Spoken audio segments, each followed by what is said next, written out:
桌顶一道一道的特色美食，互人看了流嘴烂。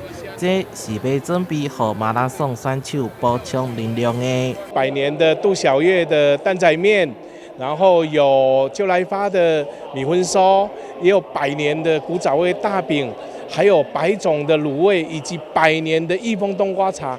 在赛道上帮各位选手加油！台南古都国际半程马拉松今年迈入第17档，拄好嘛是台南400体育局抱着办喜事的心情来举办。伫马拉松路线方面，规划要经过台南10个观光景点以及港区风景。伫咱台南市今年拄好400档啊，拄整个一系列活动拢结合起来。上主要嘛要感谢咱的港务公司吼，会当互咱入去内底走。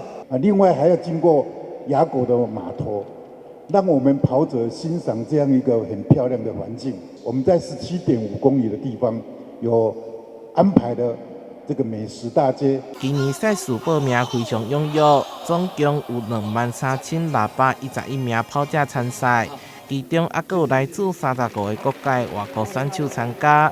体育局长陈良乾嘛邀请全国各地的好朋友走了后，先煞来感受府城之美。那到台南来参加这个马拉松完以后呢，除了早上清晨参加这个马拉松的比赛以外呢，我们上午也可以到安平附近的灯会区去参观。那下午呢，也可以到我们这个高铁站旁边的这个参观国际的兰花展。